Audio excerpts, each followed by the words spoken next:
Untuk generasi-generasi muda, waktu terus berjalan dan hakikat waktu adalah tidak pernah terulang kembali. Masa muda adalah masa yang penuh dengan kesempatan. Teman-teman belajar banyak, teman-teman belajar kepada orang-orang pandai, belajar dari berbagai macam orang-orang hebat, banyak baca, banyak berkaya, banyak berprestasi.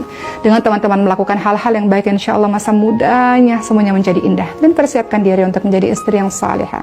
Suatu hari nanti insya Allah saat teman-teman sudah siap, maka Allah takdirkan seseorang yang baik itu pula yang akan mendampingi teman-teman semua. Jadi sekarang untuk anak-anak muda, para sahabat cahaya dimanapun berada, yuk kita isi masa muda dengan positif. Yuk kita isi masa muda dengan berkarya, berprestasi. Dan satu hari nanti datang pangeran berkuda putih itu untuk meminang teman-teman semua. Ibaratnya sekarang kita menjadi merpati dengan satu sayap, it's okay. Nanti lambat laun, di waktu yang tepat Allah berikan sayap berikutnya, yaitu datanglah pendamping kita, meminang kita, melamar kita orang yang baik itu, dan kita bisa terbang lebih tinggi untuk memberikan kebaikan bagi orang lebih banyak lagi insya Allah. Allah kagum kepada siapa? Kepada seorang pemuda yang tidak bisa disetir oleh syahwatnya, yang tidak dikontrol dengan hawa nafsunya. Dia matang dalam berpikir dan dia bijak dalam melangkah. Dia berada di dunia tetapi mindsetnya berada pada akhirat. Dan saya ingatkan bahwa beribadah di waktu muda itu bukan berarti kesengsaraan, bukan berarti menyia-nyiakan masa muda, itu bukan berarti nggak gaul, keliru, karena kebahagiaan ada pada ibadah. Ketahuilah dengan berzikir kepada hati menjadi tenang. Allah tidak pernah mengatakan dengan clubbing hati menjadi tenang, dengan menegak wine atau whisky hati menjadi tenang, dengan ngedrugs hati menjadi tenang, dengan nongkrong-nongkrong hati menjadi tenang. Allah yang memiliki hati kita. Pada saat kita korbankan waktu muda kita untuk beribadah, itu bukan keterpurukan, tapi itu sebuah kebahagiaan.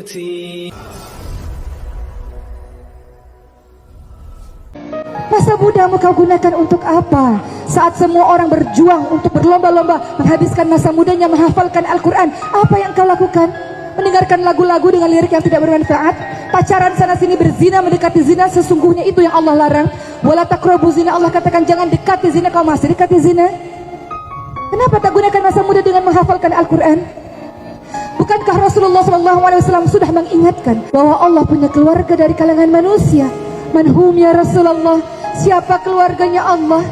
Wahai Rasulullah, kata Rasulullah SAW, Allah punya keluarga dari kalangan manusia, yakni para penghafal Quran. Mereka orang-orang yang sehari-harinya dekat dengan Al-Quran. Kemana saja engkau selama ini teman-teman sekalian? Sudah berapa juz yang kau hafalkan? Dalam satu hari banyak baca berapa lembar Al-Quran? Lebih banyak mendengarkan Al-Quran, baca Al-Quran, atau lebih banyak mendengarkan atau membaca atau stalking Instagram teman-temanmu tersebut, atau melihat YouTube-YouTube yang tidak ada manfaatnya bagimu? Al-Quran hafalkan, hafalkan.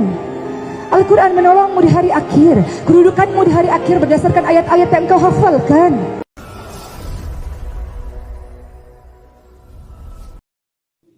Jadi nanti saat kiamat terjadi, semua gonjang-ganjing kesulitan, matahari begitu dekat, suasana sudah tidak karuan, orang sudah tidak peduli dengan keadaan, yang penting cepat dihisab. Sudah nggak peduli dengan keadaan, minta syafaat sana sini. Tapi ada 7 golongan, asik aja lihat-lihat kanan kiri. Masya Allah. Sab'atun yadhilluhumullahu fi dhillin yawma la dhilla illa dhilluh. Ada 7 golongan yang dinaungi oleh Allah Subhanahu wa taala saat yang lain kesulitan dalam keadaan demikian. Siapa di antara mereka? Rajulun qalbuhu muta'alliqun bil masajid. Dalam riwayat lain, syabun, para pemuda, qalbuhu muta'alliqun bil masajid, yang hatinya begitu lekat dengan masjid. Pemuda masjid, rindu dengan masjid, rindu dengan malam untuk tahajud di masjid, rindu dengan keadaan menunaikan salat di masjid, rindu bergabung dengan majelis ilmu di masjid.